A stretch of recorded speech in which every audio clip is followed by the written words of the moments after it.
25. Then Jesus went throughout Galilee, teaching in their synagogues, preaching the good news of the kingdom, and healing every disease and sickness among the people. News about him spread all over Syria, and people brought to him all who were ill with various diseases, those suffering severe pain, the demon-possessed, those having seizures, and the paralyzed, and he healed them. Large crowds from Galilee, the Decapolis, Jerusalem, Judea, and the region across the Jordan followed him. May the Lord speak to us personally through these words that we have shared. So what do we see here? That Jesus traveled around. Jesus went around and went everywhere to be among the people. Very especially, Jesus went to be with the needy. And Jesus preached the good news of the kingdom. We should take note here that Jesus preached the good news, not the bad news.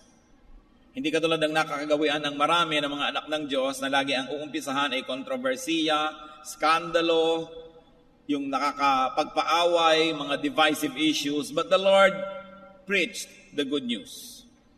At ito ay tinutukoy na sa Isaiah 52 verse 7 pa lamang, how beautiful on the mountains are the feet of those who bring good news. Tayo mga Kristiyano ay meron ding dapat matutunan dito that we should bring good news to people, not just bad. And Jesus went around and healed every disease among the people. Lahat ng uri ng sakit, karamdaman, karaingan ay kanyang nilapatan ng lunas. At lahat ng ito ay kanyang ginamot. Ano po ang naging bunga ng makapangyarihang ministeryo ng Panginoon? It is a two-sided ministry. One is teaching, preaching through words, the good news. And the other side is actually healing people's diseases, which is really part of the complete good news. Baliwala na dumagdag ang iyong alam, lumalim ang iyong mga karunungan, pero may sakit ka pa rin. Baliwala na masaulo mo ang mga salita ng Diyos, ang mga laman ng Biblia, pero alipin ka pa rin ng masasamang espiritu. At dahil dyan, that the Lord ministered both to the mind and the body, both to the body and the soul. News about Him, especially news about His ability and availability, spread. Mabilis na kumalat ang balita. Ang binabasa pa lang po natin ay Matthew chapter 4. So hindi pa masyadong mahaba ang nagiging public exposure ng Panginoon, pero napakabilis kumalat ang balita tungkol sa Kanya because He had two qualities that people needed and even us, people now need today. His ability and availability. Kaya niyang magpagaling at gusto niyang magpagaling at naroon siya at nagpapagaling. Kaya niyang magpalayas ng masasamang espiritu sa mga inaalihan nito at gusto niya magpalayas at naroon siya at nagpapalayas nga ng masasamang espiritu. So what happened? People were brought to Him. Ganun na lang ang lalim ng pangangailangan ng mga tao na napakabilis kumalat sa panahon na wala pang telepono, walang text, walang cellphone, walang fax, walang telegrama, kumalat ng napakabilis ang balita. Sapagkat ang mga tao ay uhaw na uhaw sa ganitong uri ng pag-ibig. Pag-ibig na nagpapagaling at nagpapalaya. But we must never forget that His initiative to connect with the people was only reciprocated by the people. Dahil inuna niya at siya ang naunang lumapit sa mga tao at nagpagaling at nagturo, nangyari ngayon na kumalat ang balita, ang ibang mga tao ngayon ay sila na ang lumalapit sa Panginoon. Dahil nauna na lumapit ay ang Panginoon. And what were the added types of burdens here and difficulties and illnesses? Severe pain. Isa po sa aking, malapit sa aking puso na ministry is to manage pain. Lalong-lalo yung mga cancer patients. Yung sinasabi nilang talagang hindi na pwedeng dugtungan pa ang buhay dito sa lupa. At pagkatapos ay sobrang hirap ang dinadanas bago sumakabilang buhay. Ito po isang ministry na gusto kong magawa natin ng paraan to be able to manage pain of people that if their physical death cannot be avoided and cannot be delayed, at least to minimize their pain. At kung kayo po ay nagkaroon na ng mga kamag-anak, mahal sa buhay, na nakaranas ng ganitong uri ng mga kasakitan, alam niyo ang ibig kong sabihin. People with severe pain were brought to the Lord, and the Lord healed them. You have no control over severe pain. And then people with demonic possession, tinitirhan ng masasamang espiritu ang kanilang lupang katawan, you have no control over these spirits. You needed somebody that had greater power than those spirits. And those people were brought to the Lord. Once more, people have no control of themselves and their lives. And they were set free by Jesus. Then those who had seizures, yung mga biglang nalang kikisay, biglang bubula ang bibig, biglang manginginig at biglang tumutumba, wala kang control dyan, hindi mo alam kung kailan darating. You needed somebody who controlled higher powers to be able to put that under control. And they were healed by the Lord. At siguro yung pinakamalala na dito na talagang walang control sa sarili, yung mga paralyzed. Mga paralitiko na ang sarili, hindi maitayo, hindi maigalaw ang sariling kamay, hindi maangat ang sariling paa. Wala talagang kakontrol-kontrol. And they were brought to the Lord, and the Lord healed them. Sino tayo sa mga pinag-uusapang ito, mga kapatid? Sino ang mga mahal natin sa buhay dito? Yung may mga severe pain, and we're talking about all kinds of pain now, not only physical. Emotional pain, spiritual pain, ang Panginoong Hesus pa rin ang sagot dyan. Humahanap tayo ng kalutasan sa mga alak, mga drugs, mga paglilibang, pagpapasarap. Subalit ang sarap ng katawan, maaari ngang makamit. Subalit ilang saglit lamang ito ay naglalaho. Parang air conditioning, na pag pinatay mo ng air conditioner, biglang iinit na ulit. Parang pagpapaypay nyo, kaya kayo paulit-ulit. Pagkatapos ng isang paypay, may hangin, pero wala na uli. Kailangan mong ulitin na naman at ulitin at ulitin. Kasi sandali lang ang sarap. Ganon din, ang sarap na panandali ang hinahanap ng tao para malutas ang kanyang mga suliranin. Pero merong sagot dyan na permanente, hindi nagbabago, at walang bayad. Ito ang pag-ibig ng Panginoon. Na kung papayagan natin na maging lunas ng ating mga karamdaman, ay walang salang magiging mabuti para sa atin. Sino tayo dyan? Yung may mga problema ng demonic possession? Maring literally we are possessed, or our loved ones, or symbolically we are possessed. Hindi mo makayang bitawan ng isang bisyo, hindi mo matalikuran ng isang kasalanan. Nasasabi mo yung mga pinagsisisihan mo at ayaw mo namang sabihin. Nagagawa mo yung ayaw mo talagang gawin, pero ba't yun ang laging nagagawa? Para ka na rin possessed. Maaring tayo yung nagkakaroon ng seizures. 90% of the time, you are in control of yourself, pero biglang dumarating yung mga panahon na wala kang kakontrol-kontrol. Para ka na rin dinapuan ng seizure. And then there may be among us people who are really paralyzed. Those who are spiritually and emotionally paralyzed. Halos patayin ka na nang bumubugbog sa'yo at nagpapahirap sa'yo, pero wala kang magawa na lumayo man lang at ipagtanggol lang yung sarili, para kang paralyzed. Because you're emotionally paralyzed. At marami po mga battered women, ganon. Talagang nanganganib na ang buhay, halos pinapatay na, pero wala man lang magawang hakbang, parang paralyzed. Hindi alam ang iisipin o gagawin. Na meron tayong mga problema sa ating mga anak, sa ating mga mahal sa buhay, wala tayong magawa para tayong mga paralyzed. Ganyan din ang mga dinala sa Panginoon. And the good news is, lahat po sila napagaling ng Panginoon. Ano man ang ating dinaramdam, ano man ang ating mga sakit at ng mga mahal natin sa buhay, si Jesus pa rin ang dapat nating lapitan. At hindi naman mahirap sapagkat siya na una ang lumapit, siya na. Napakabuti ng Panginoon. Bagay na pinupuri. Kaya minsan ang Panginoon ay naglalakbay at sa pagpunta niya sa ibabaw ng isang burol, nakita niya yung Jerusalem na nasa ibabaw ng isang mas mataas na burol. At siya napaiyak. Sapagkat sabi niya, kawawa ang mga tao, sila'y ligaw. Napakarami nilang dinadalang karamdaman, hindi nila alam kung kaninong doktor dadalhin. Nakita niyo po sa ating bayan, narong sumikat ang isang nagdodoktor-doktoran na napapababa niya yung araw. Tapos nabisto ng lahat, fake pala. Narong sumikat ang mga faith healers na nabisto rin yung iba, mga atay-atay pala at balon-baluna ng mga manok, yung mga tinatanggal sa'yo. O operahin ka, biglang electric fan ang makukuha sa loob ng iyong tiyan. At maraming naniniwala sapagkat mga desperado. Kung sinong umusong doktor doon, punta doon. O nauso ang ganitong gamot, o nauso ang ganong herb, kahit talang saan ang tao.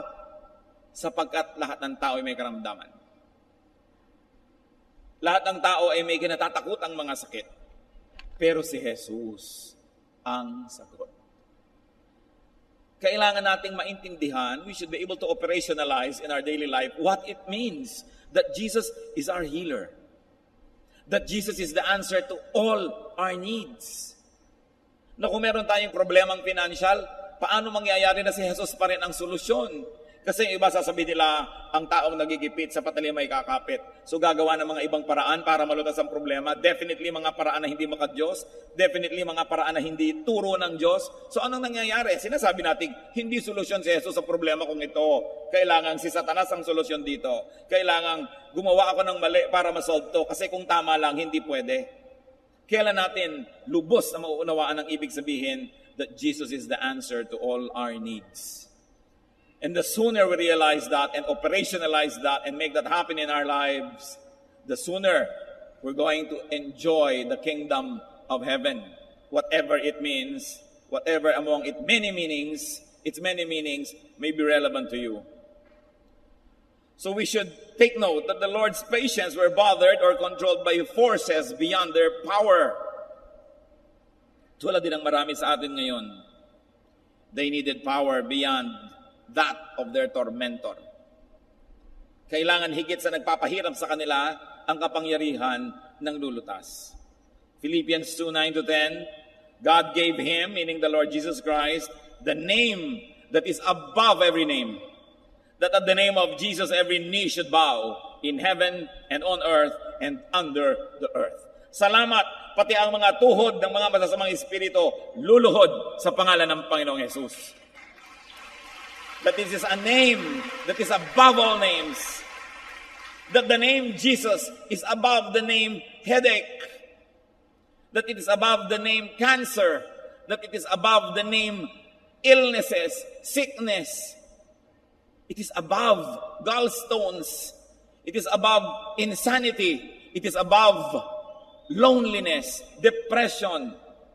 That the name of Jesus is the name above every name. Salamat ganon.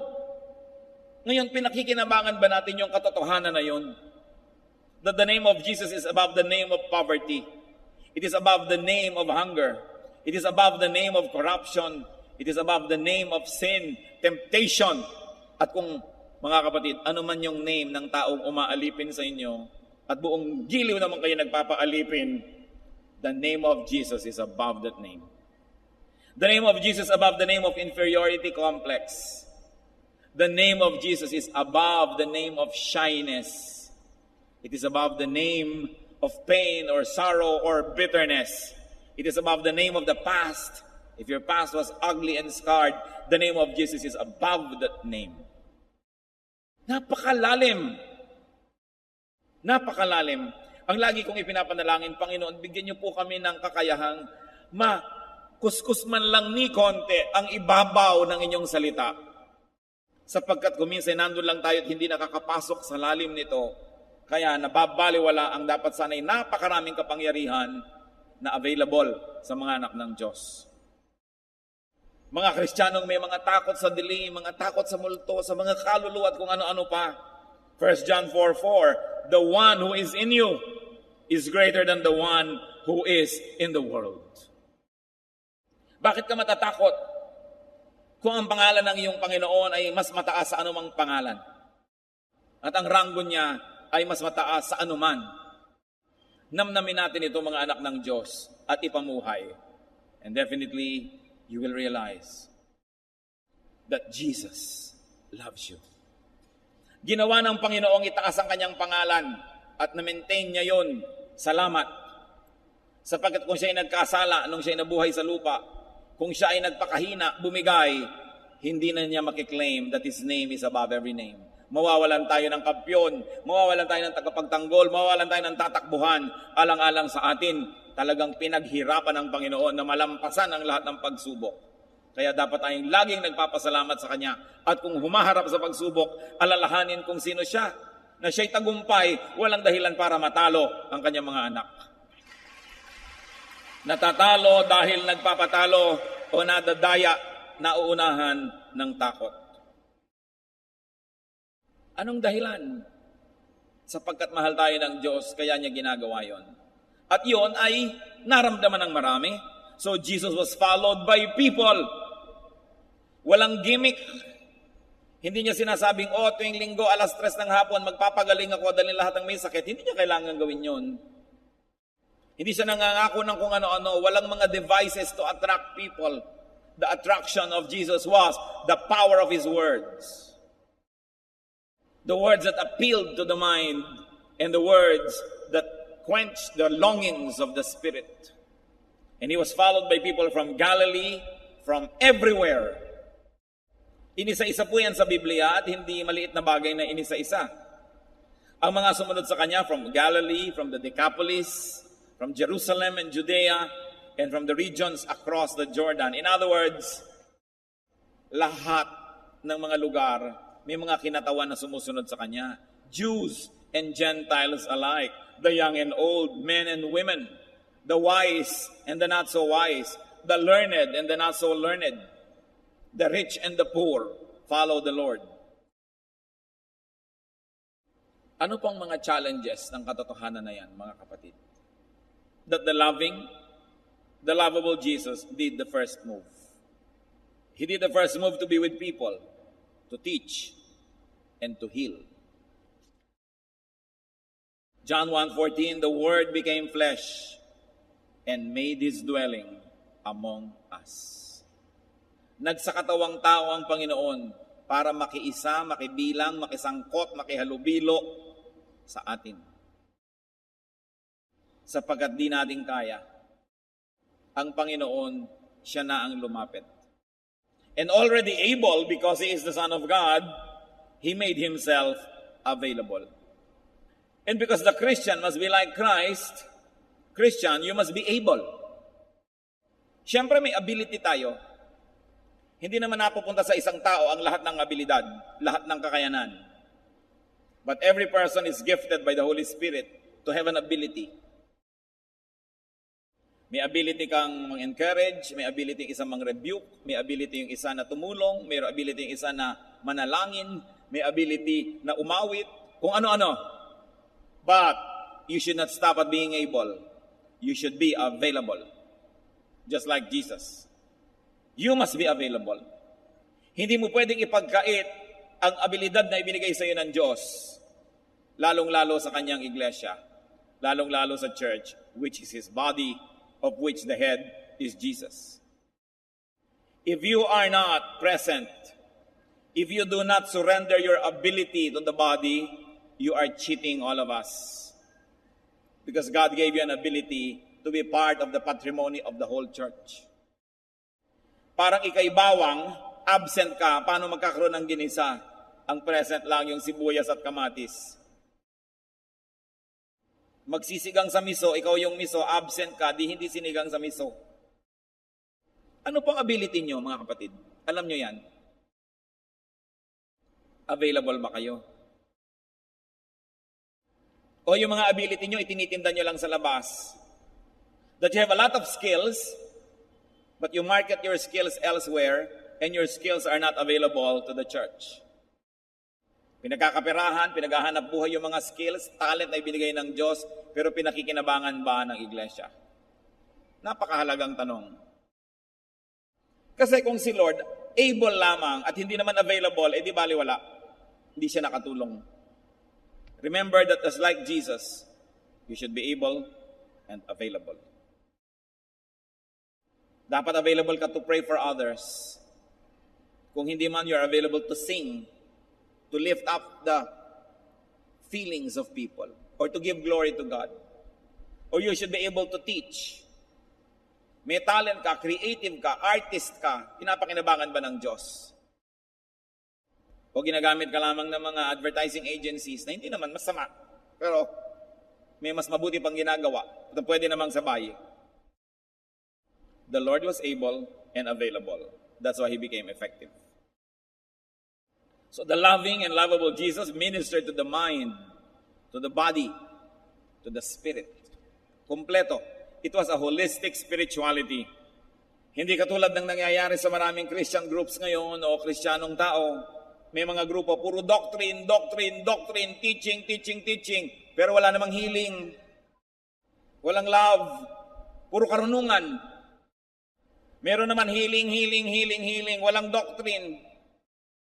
Kaya kahit na may dumating na hangin, ay sabi sa akin ng Diyos, hangin lang pala yun. May nakita lamang na formation ng nilugaw, merong vision. Kasi mahalaga po may doctrine and teaching. Yan ang ginawa ng Panginoon. He went to teach and preach. At kadobol, He healed people. For the mind, for the heart, for the body, for the spirit. Hindi yung puro ka-teaching, wala ka naman pag-ibig, wala kang tulong sa kapwa, wala kang ginagawa, at yung karunungan mo pa nagiging dahilan para ka maging hambog at maging mayabang. Meron naman talaga, puro na lang supernatural gifts, healing at kung ano-anong mga kababalaghan, pero walang teaching, kaya madaling pasukin ng mga masasamang espiritu para iligaw. Dapat balanced. You should be balanced, and we should, because we are balanced, minister to the total person. Nakita niyo po ang Panginoon, total yung ministration. May preaching at saka may mga pagpapagaling. Mag-iingat kayo sa puro pagpapagaling, puro himala, puro dasal, puro kung ano-ano kababalaghan, pero walang intelligent teaching. Dahil madali ang madala sa kamalian. Bali wala rin naman yung puro karunungan, tapos wala namang mga kababalaghan. Dahil ang kababalaghan sumama sa gawain ng Panginoon. Kasabay. And make sure that you get ministered to as a total person. I was speaking with one friend, at sabi niya, ang galing-galing talaga ng tatay ko. Hanga sila sa tatay nila na sumakabilang buhay na. Nung magkokolehiyo kami, miniting kami magkakapatid, at sabi, pinag-uusapan kung anong pag-aaralan namin sa kolehiyo. At ang tanong ng tatay namin, sabi niya, ano ba yung hindi nyo masyadong gusto o medyo ayaw nyong pag-aralan o gawin? Sinabi yun ng mga anak, ayoko ng engineering, ayoko ng gano'n kasi maraming math. Ito naman, ayoko ng arts kasi ganito, gano'n. Ito, ayoko ng gano'n, ganyan. Alam niyo, sabi ng tatay nila, at sinunod naman. Ikaw, yung ayaw mo ng engineering, yan ang pag-aralan mo. Ikaw, ayaw mo ng arts, pag-aralan mo yan. Ito, ayaw mo nito, pag-aralan nyo. Dahil hindi nyo naman talagang kinasusuklaman, medyo ayaw nyo lang.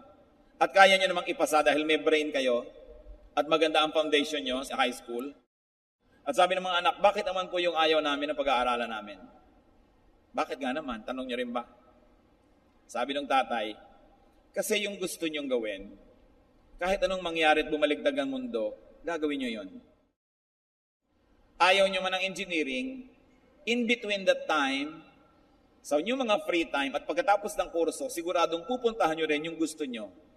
So mabuting pag-aralan nyo yung ayaw nyo, dahil kung hindi nyo pagagawin ngayon, hindi nyo natitingnan kahit kailan. Hindi na kayo magkakaroon ng balance. Hindi nyo na malalaman yung kabilang banda. So gawin nyo ngayon yung ayaw nyo, dahil ang haba ng buhay ninyo, bata pa kayo, magagawa nyo pa yung mga gusto nyo. Sinunod nila. Naipasa naman, and I think maganda yung bunga. Naging very well-rounded people. Liban nilang siguro kung talagang survival ang issue nyo na kailangan nyo ng matutong mag-welding para mabuhay, siguro gawin nyo na yon. Pero ang punto lang ay ito, you must be ministered to as a balanced person.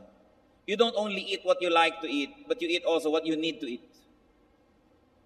Huwag lang kayo nakikinig sa mga taong bumobola sa inyo, sumusunod sa inyo, kahit ano ipagawa nyo, ginagawa.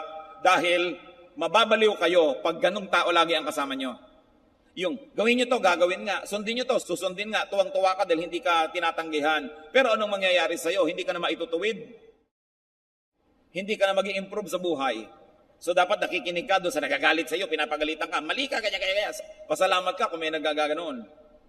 Kasi pakikinggan mo lang naman. Ikaw naman na magpapasya kung gusto mo sundin. Pero at least nadinig mo.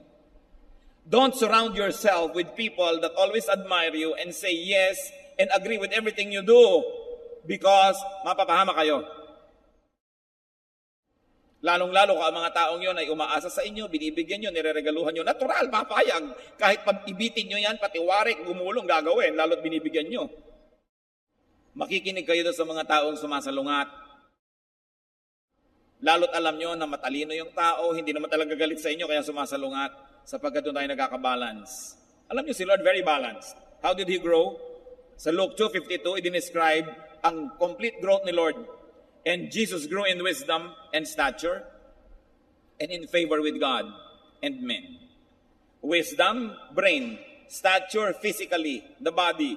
In favor with God, spirituality and holiness. And in favor with men, social development niya. So hindi lang siya in favor with God, tas kinamumuhian ng lahat ng tao. Hindi rin naman siya paborable sa kanya ang mga tao, tapos nagagalit sa kanya ang langit. Balanced. Lalo't meron tayong strong opinion o kaya meron kang strong desire na gawin, lalo ka dapat mag-submit sa magbibigay sa iyo ng balance. Dahil pag walang nagtutuwid sa iyo kung saan ka dadalhin ng iyong mga haka-haka at imahinasyon, you need people that will pull you back to the ground. What a gift! If there's one or two intelligent people who can tell you what you did was foolish, then you say, thank you. You are using your intelligence to correct me. Huwag nating gagayahin po yung mga hangal na nagagalit pag sila'y itinutuwid. Magpapasalamat ka sa kumakalo sa iyo pag sobra ka na. Huwag kang magagalit.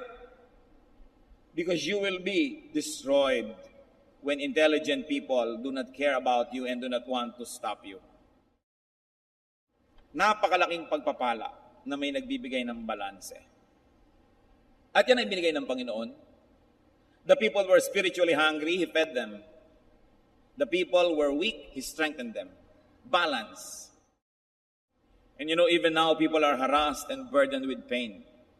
They are captured and imprisoned, sometimes fully controlled by evil forces, turning them into paralyzed beings. Anong relevance ni Jesus? The ministry of Jesus was to declare the truth and to set people free. Remember this. The true declaration of truth sets free. John 14:6, Jesus answered, I am the truth. And in John 8:32, you will know the truth, and the truth will set you free. Free tayo dapat sa mga umaalipin at pumipigil sa atin. Dapat ay malaya tayo mula sa mga ganyang mga sakit, lalong-lalo na emotional and spiritual illnesses. Kuminsan ay banal ka makadiyos, hindi maiwasang may sakit ang iyong katawan because we are living in this imperfect world and we probably are responsible for many of our own illnesses. But the point is, the Lord promises to give us a clean slate in a spiritual way. Yung physical, hindi laging kasama. Hindi ko mo makadiyos ka pag hihimalaan ka physically. Pero ang alam ko, nakita natin yan, pag makadiyos ka, ang himala na emotional and spiritual, laging available. Kaya kahit na yung hindi mo mapatawad dati, napatawad mo. Yung dati mo mga takot ay nalalampasan mo. Sapagkat ang mahalaga naman ang espiritu eh. Malaya man ang katawan kung nakakulong ang espiritu, baliwala. Ngayon, ikulong man ang inyong katawan ng mga sakit at kung ano-ano. Pag malaya ang inyong espiritu, literally, sky is the limit. Kaya masarap yun nangangarap at nag-i-imagine. Kahit hindi ka nakakasayaw ng balay sa iyong pangarap, nagbabalay ka, nangyayari in the spiritual world. Kaya dapat yung ating espiritu nakakalaya. Pero alam nyo, yung espiritu man, kuminsan hindi makalaya. Hindi makapag-isip ng magagandang bagay, puro negative, hindi malaya. Hindi makatulog, hindi makapamahinga. Binabagabag ng maraming bagay. Diyan, lalong-lalo na, napakahalaga ng himala ng Diyos. Meron mo magtatanong, Pastor, bakit ito? Nagdasal na kami ng nagdasal, paralyzed pa rin ang nanay ko. Hindi naman obligasyon ng Diyos na lahat ng hinihingi natin ibigay niya at hindi yan kasama sa ipinangako. Pero ang pinapangako, spiritual freedom, emotional freedom, at higit naman yun na mahalaga. Pero, paano po nagpalaya ang Panginoon? Paano nagpagaling? Teaching first. Preaching first. Healing follows. Hindi pwedeng healing agad, wala namang teaching. Dahil pwedeng magkaroon ng parang healing, yung pala, deception lang yan ni Satanas para sa maniwala ka agad. Kaya yun pong may mga gifts Gifts of healing, halimbawa. Mga gifts of the Spirit na kakaiba, vision, dreams, prophecy, naniniwala tayong meron pa niyan hanggang ngayon. Pero, ang dapat na laging ginagawa ng taong naniniwalang meron siyang gift of a healing, of prophecy, of kung ano-ano, dapat lagi siyang nakikinig sa intelligent and spirit-filled preaching and teaching para magkabalance siya. Kasi kung lagi lang niyang sasabihin, may vision ako, may leading ako, paano man natitiyak na galing sa Diyos at hindi lang sa iyong emosyon? Kailangan lagi kang napasa sa ilalim sa gifts ng iba. The gift of knowledge, the gift of teaching and preaching must give direction to the other gifts that are difficult to validate. Hindi tayo puro emosyon. Kaya ang sabi sa Corinthians, the spirit of prophets are subject to the prophets. Ibig sabihin, may spirit ka, meron kang kung ano-ano, dapat subject yan to other prophets, hindi lang sa'yo. Dapat may accountability ka. Sapagkat madaling malasing at mahibang, lalo't emosyonal ka. Kung madali kang umiyak, madali kang malungkot, madali kang tumawa, emosyonal ka, bantayan mo yan. Kasi maaaring yan ang pasukin ni Satanas para kadayain. At kung may gift ka man, itinulak ni Satan na maging katawa-tawa, maging kakaiba na, maging weird. Wala na tuloy maniwala sa'yo. Ba't ka may gift kung walang maniniwala sa'yo? Kaya ang mahalaga, pinaniniwalaan ka, hindi ka napagkakamalang loka-loka, o may sira, o ganun. Then sino ngayon na makikinig sa'yo? Bali, wala ang gift. That's why, those who are gifted must surrender themselves to those who have the gift of knowledge and the gift of teaching. Then there will be balance. Ang mga sobra ay nakakalos, ang rough edges ay kumikinis, all for the glory of God. Kaya nga po kuminsan, marami mga churches, ang nagiging problema nila, yung mga madadasali na members, at saka yung mga mahilig sa mga kung ano-anong gifts, umaattend ng seminar dito, aattend doon, tapos dala-dala sa church, yung kung ano-anong katuruan. Dahil kung hindi nabibigyan ng kontrol yung mga yan, lumalaki kuminsan ng loob na kami ang kinakausap ng Diyos, kami ang mga prayer group, sa amin nire-reveal ang lahat. Yumayabang at nag-i-split ang church. Tell me, pag ganun ang nangyari, galing ba sa Diyos ang Espiritu na yon? Kaya dapat itinutuwid, inilalagay lahat sa lugar.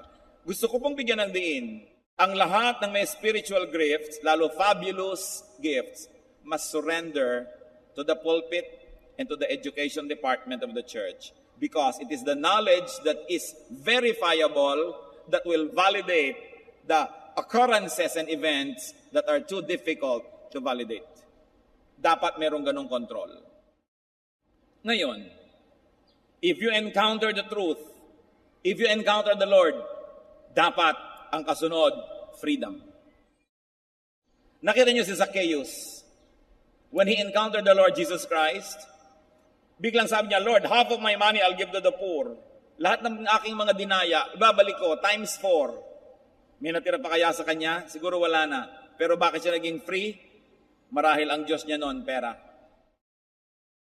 Kaya ngayon na si Lord na ang Diyos niya, yun ngayon ang patotoo niya na iba na ang Diyos niya, hindi na pera, bali wala na sa kanya. Pero kung hindi naman niyo pera ang Diyos, hindi ko na-convert kayo kay Lord at naging Savior niyo siya, ipapamigay niyo na nga yung pera niyo kasi kung hindi naman yun ang Diyos niyo, hindi niyo mo kailangan tanggalin. The Samaritan woman, anti-social, alas 12 na tanghali, iigib para walang makitang kapwa-tao doon sa balon. Pero nung na-encounter niya ang Panginoon, pumunta pa sa village, sabi niya, I have met somebody. Kailangang makilala niyo siya at hinakot yung mga tao sa Panginoon para maturuan. Yung babae na nag-iipon ng kung ano-ano mga pabango para sa kanyang sarili, nung nakilala niya ang Panginoon at nakalaya siya, yung pabango niyang mahal, binasag niya at binigay niya sa Panginoon.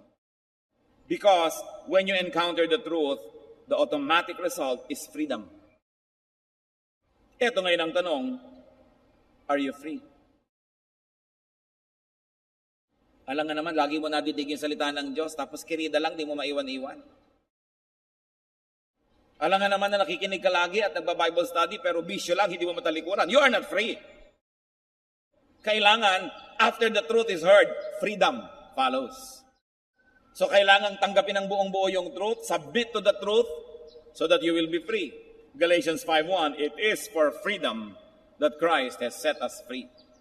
Teaching without healing is only half the work and pointless. Talagang yung tunay na teaching, powerful and truthful, must set people free. At pag kayo po napapalaya ng inyong nadidinig, sigurado, susundan-sundan nyo kung kanino nyo man yun nadidinig. Dahil napapalaya kayo, kayong nakakaalam na tumatalab ang salita ng Diyos. At ganyan ang ginawa ng mga tao sa Panginoon. Sinundan-sundan siya kahit sa siya magpunta. Kasi nakakalaya sila pag nagbubukas siya ng bibig at nagtuturo. At hindi lang yon, gumagaling sila physically, which of course is the most dramatic but the least significant of all healings. Yung physical healing, yung nakahigang tumayo, yung pilay na naglakad, dramatic yan. Pero mababaw yan, mga kapatid. Mas malalim yung hindi physical ang healing, kundi emotional. Spiritual. Yung dating hindi niya makita ang katotohanan, nakita na. Yung dating hindi magkalakas ng loob na gawin na mabuti, ngayon ginawa na. Yun ang mas malaking himala. Kaya lang ang mga tao, mabababaw. Ang pinaka gusto natin laging nakikita, yung pangkatawan, yung pang-physical. Kaya iba tuloy, yun ang mga gimmick nila at mga trick para maraming makinig. Yung mga healing, in front of the TV, blah, blah, blah, blah, blah. Makakapagsalita na, hindi mo noon malaman kung artista ba yun o inilagay doon. You know, kailangang i-emphasize yun because most of the people are always longing for physical manifestations.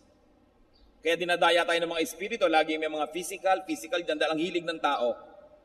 Nawa, sa maiksing buhay natin, gumradyo tayo lahat sa spiritual level na masasabi natin, Lord, may sakit ang binti ko, pagalingin niyo po. Pero kahit hindi niyo pagalingin ito at masakit pa rin, maniniwala pa rin ako sa inyo.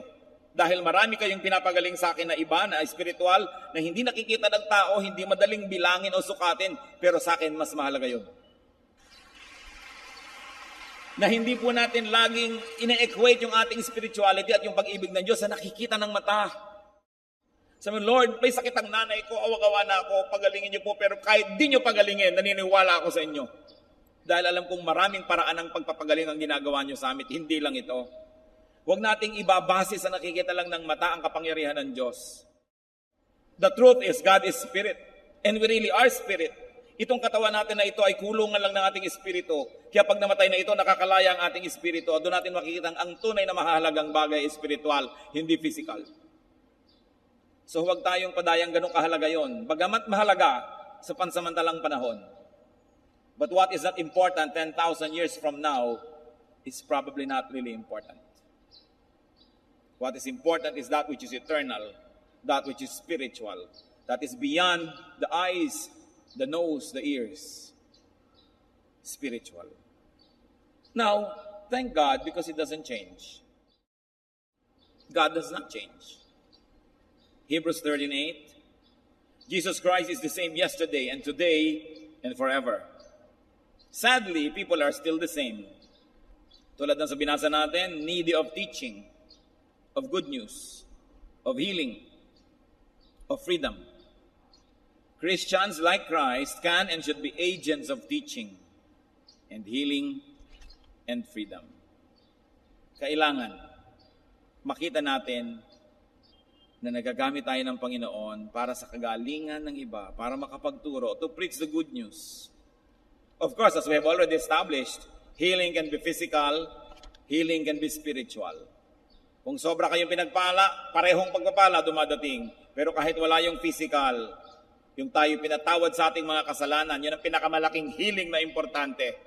Yun ang ticket natin to eternity, that you have been made whole through the blood of Jesus. Whether or not you are dismembered physically, whether or not you are ill physically, that your soul is going to God when you die is already the biggest healing of all. Yun pa lang, salamat na, kahit wala nang ibang dagdag. Kaya hindi na tayo masyado dapat palaasa. Kinokondisyon na ng Diyos. Diyos ko, pag pinagaling mo po ako, itong gagawin ko. Ba't hindi pa ba sapat sa yung pinagalingan yung kaluluwa na pag bigla kang namatay dyan, pupunta ka sa presensya ng Diyos? Let us not be deceived by that which is seen by the eyes. Now, Jesus always goes to people, even now. Sabi niya sa Revelations 3:20, "Here I am, I stand at the door and knock. If anyone hears my voice and opens the door, I will come in and eat with him, and he with me." Narito ako, tumutok-tok sa pintuan. Sino man ang makarinig ng aking tinig at pagbuksan ako, papasok ako at makikisalo sa kanya sa pagkain. Sa Israel po at sa mga desert cultures sa Middle East, yung makisalo ka sa hapagkainan sa isang tao ay napakabanal na gawain. That if I ate with you, it means I will die for you if needed. So hindi lang basta't merienda o kainan itong pinag-uusapan ng Panginoon. Sabi niya, kumakatok ako sa pinto, pag pinagbuksan mo ko, I will die for you. I will protect you. Pagbuksan mo lang. Pero paano pagbubuksan kung hindi nadidinig ang katok? Kaya ang sabi, if anyone hears my voice. Marami pong nakikipag-agawan sa ating tainga. There are many sounds and voices that compete for our ears. Sino bang pinapakinggan nyo? The law of impenetrability says that only one thing can occupy one place at one time. So kung may pinili na kayong ibang pakinggan at hindi yun ang Panginoon, paano nyo madidinig yung katok? Kailangan piling-pili ang pinapakinggan. At nang sa gayon, marinig natin yung oras na pumatok ang Panginoon. At willing tayo dapat siyang pagbuksan. Lumalapit siya. At kung di man siya, nakikita natin nadidinig na lumalapit, edi tayo ang lumapit. Sabi sa Jeremiah 29:13, you will seek me and find me when you seek me with all your heart. May magsasabi, Pastor, bakit po ganun? Parang ang layo ng Diyos. Ano man ang pagsisikap ko, hindi ko siya makita. Sabi ko, ginagawa mo sinungaling ang Diyos. Sabi sa Jeremiah 29:13, you will seek me and find me if you seek me with all your heart. Baka hindi buong puso ang paghahanap mo. Naghahanap ka pero may kondisyon. Susunod ka pero may kondisyon. Pero pag hinanap mo ng buong buo at handa kang tanggapin kung anong matagpuan mo, handa kang sundin kung anong madinig mo, sabi niya, walang duda, you will find me. So God can be found. More importantly, God finds us. Kung mabalikan po natin yung kasaysayan, lahat ng uri ng tao sa lahat ng lugar, nagkita-kita sa paanan ng Panginoon at nagkaisa na kailangan nila ang Panginoon. The teachings and ministrations of Jesus actually united and up to now should unite people. Hindi dapat pinag-aawayan ang salita ng Diyos. Hindi dapat naghahati-hati ang mga anak ng Diyos. Nagkakahati-hati dahil sinusunod ang mga sariling luho, ang sariling kagustuhan, ang yabang, ang pride. But you see, when the Lord taught and when the Lord healed people, every type of person gathered around Him. Dapat hanggang ngayon ganun. Kung tayo po nakafocus sa salita at pagtuturo ng Diyos, at nakafocus tayo sa Kanyang healing ministration, no issue can divide us. Hindi dapat naghihiwa-hiwalay, hindi dapat nagkakanikanya. Pero nangyayari yon when we are no longer focused on the teachings of Jesus. When we get focused on ourselves. When we are no longer focused on the healing possibilities through Jesus. And we want to be the healers ourselves. Divisive. Kaya ang sabi ng Ephesians 4:3, make every effort to keep the unity of the Spirit through the bond of peace. Every effort. Lahat magtulong-tulong para laging may unity. Isa-isang tabi ang sarili at unahin ang ikabubuti ng katawan ni Kristo. It goes without saying that teaching should not result in division. Hindi pa tapos magturo, nagkahiwa-hiwalay, nagkagakagalit, nagpaligsakan, nag-contest. 1 Corinthians 1:12-13, if one of you says, I follow Paul, another, I follow Apollos, another, I follow Cephas, still another, I follow Christ. Is Christ divided? Was Paul crucified for you? Were you baptized in the name of Paul? Sabi ko, sinasabi natin, dito ako sa leader na ito, doon ako dito, nagkakahati-hati. Teka, sabi ganon. Bakit kayo ganyan? Hati ba si Kristo? Hindi. Kaya dapat hindi nahahati ang kanyang katawan. Sino man ang gumagawa para ito'y guluhin, hatiin, yanigin, paghiwa-hiwalayin ng mga anak ng Diyos, ay hindi tumutupad sa kagustuhan ng Diyos. Siya ay sumusunod sa kagustuhan ng demonyo. Napakalinaw ng mga salita ng Diyos. At bilang Kristiyano, dapat yung ipinaglalaban, sinisikap, ginagawa ang lahat that you be taught about the kingdom of God, that you experience the kingdom of God, that you be healed at various levels and in many ways. So welcome Jesus into every room in your house, into every compartment of your heart. Go to Jesus and bring others to Him. If you are a faithful Christian servant, you will go to people. Kayo mismo. Hindi ko maisip na may mga tao na nakatanggap ng kaligtasan, nakakakilala kay Jesus, pero hindi dinadala yon sa kanyang mga kapwa-tao.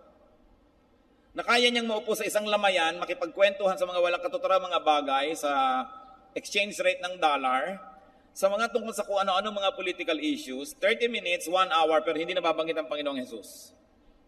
Hindi dapat yon sa mga anak ng Diyos. Kahit saan tayo magpunta tulad ni Jesus, magturo. Yun ang ginawa niya, he taught. Because when you teach, there will be healing. Ngayon yung kailangan sa amin, lumakad ka lumpo, gumising ka patay, hindi ganong healing. But when you teach, the emotion, the spirit will be ministered to. And there will be healing, mostly invisible. But you are a Christian, do what Christ did. Go and teach. Luke 10:1-2, the Lord appointed 72 others and sent them 2 by 2 ahead of him to every town and place where he was about to go.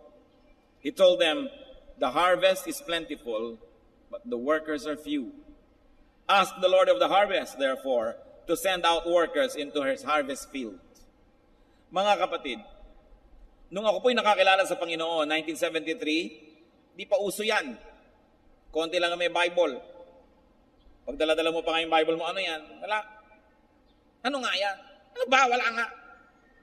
Ano nga yan? Bible. Hindi mo maipagmapuri dahil baka kamapagkamalang may sira o kung ano dahil dala-dala mo. Pero ngayon, hindi na ganon. Ngayon, mga kapatid, kahit saan ako magpunta, people are asking, Pastor, may day by day na po ba dito sa amin? Kailan kayo maglalagay dito? Lagi na lang sabi ko, kulang po tayo ng manggagawa eh. Alam niyo po ang tingin ko ngayon, dahil siguro sa panalangin ng mga nauna sa atin, nung mga Kristiyano, nung unang panahon pa, 1910, 1920, na halos talagang para kami ketong ang tingin ng mga tao dito pag nagba-Bible ka nun. Nung pamananalangin na sila, and throughout the generations, the Christians were always praying, andito na ngayon, the harvest is plentiful, but the workers are few. Kaya nga po kayo dyan, aking gustong lagi na lamang na bigyan ng hamon. Mag-Bible study naman kayo, mag-lead kayo. Kung hindi kayo marunong, hindi kayo sanay, we will train you. But do Bible studies in offices. Kung ayaw niya sa office niyo, sa office ng iba. I encourage businessmen and employees. You want to become pastors, we will train you to be doubly productive pastors. We will not ask you to resign. We're not going to ask you to leave your jobs or your businesses, but we'll train you to be pastors para dalawa ang ginagawa niyo. You're doubly productive.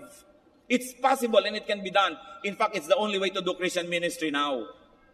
Because when the workers are supporters of themselves, then the resources of the church doesn't get strained and more work is done. But I'm telling you this, work because the laborers are few. Huwag niyong ipagkait sa iglesia ng Diyos ang mga karunungan, training, and education na ibinigay sa inyo ng Panginoon. Kailangan natin pagtulong-tulungan ito. At kailangan natin inililigtas ang church sa mga divisive elements, sa mga aha, sa mga alakdan, sa mga makakamandag na mga ulupong, sa mga hudas. You've got to protect your church. Hindi nyo dapat pinapayagan yung mga divisive people, kwento-kwento, dal-dal-dal-dal. Dahil kung mga disente, they should talk openly. But sometimes, our decency is our weakness. Kahit po sa ating church, mga kapatid, pag may dinidisiplina tayo, kahit anong immoralidad ang ginagawa, hindi natin pinupulpito, hindi natin pinapahiya. Why? Because our goal is that they should be ministered to, counseled, restored, so they could be quietly brought back to the ministry. Pero ang nangyayari, yung mga dinidisiplina mo, sila ang nagpapublicity sa labas, inaapi sila, kinakawawa sila, blah, blah, blah, blah, blah, blah. And our silence sometimes works against us. But we choose to be decent nevertheless. If people choose to be evil, let them be evil. But this church chooses to be decent. Ang tatandaan nyo ito, ang church train ng workers, alam nyo yan. Marami tayong tinutustos, umi-import tayo ng maraming mga mahuhusay na teacher to train our workers. Encourage tayo ng encourage na magka-ministry ang mga tao.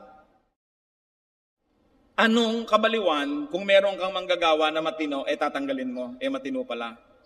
Anong kabaliwan na may manggagawa kang mahusay, didisiplinahin mo, mahusay pala? Maniwala kayo at kayo laging manalig. Pag may worker na inalis o may worker na dinisiplina, siya ang may problema. Dahil gustong-gusto natin magka-worker, ano't aalisin mo? Bakit? Kaya huwag kayong papayag na ang church sinisiraan. Because this is the body of the Lord. Pero yun nga, hindi katakataka dahil maging sa 12 disipulo ng Panginoon ay may Judas. Dapat lang tayong maging maingat na hindi tayo maging ganon o hindi tayo yung kasama nun. And going back to the ministry of the Lord, teaching, preaching. Mga kapatid, magturo na kayo. Kailan pa kayo magtuturo? Pag paralyzed na kayo? Pag naghihingalo na kayo? Pag nakaburol na kayo? Kailangan kayong gumawa ng paraan. Maglingkod kayo. Ang daming mission fields for us. Sa sandali ang buhay, lahat tayo ay mamamatay din. Dapat bigyan ng katuturan. Kung hindi nyo man maibigay ang 100% attention nyo sa work ni Lord, bigyan nyo naman kahit konting pagtingin. Maski kaprasong kabahagi ng ating buhay, huwag lang yung uupo dyan paglinggo and see you next week. Sayang ang mga galing nyo. Talagang naniniwala ako yung aking kutob sa lahat sa inyo, may kanya-kanyang kagalingan, pero available ba? Yung iba naman, magtutulong na nga, pero mga senyora at senyor pa, nandito na ako, nasa na ang chalk, nasa na ang blackboard. Ikaw, sister, pag tumulong ka sa church, bring your own blackboard. Bring your own. Buti ka hindi bring your own elevator. Ganun talaga, huwag mong asahan na kung ikaw nag-volunteer work, bigla ka namang isa pang trabaho, asikasuhin ka lamang at suyo-suyuin. Talagang kakapalan mo ang iyong dibdib, may mga frustration. Kung minsan yung katrabaho mo, katulad mo rin nagsisimula, hindi rin marunong o naiinis ka. Pero pag nagpadala ka doon, walang matitira sa army ng Diyos. Kailangan mo, nandito ako dahil tinatawag ako ng Diyos. Kahit ano, pag makita ko dito, mag-enjoy ako at hindi, gagawin ko dahil itong dapat. Hindi dapat maninipis. When you go to people and when you minister to them, people will also go to you and find satisfaction. This is always the best. That when you minister to people, they find satisfaction. Remember that the goal and result of teaching is healing. Baliwala ang teaching that doesn't end in healing. So heal and be healed. Tulad ngayon, ano pong healing ang kailangan natin sa Panginoon ngayon?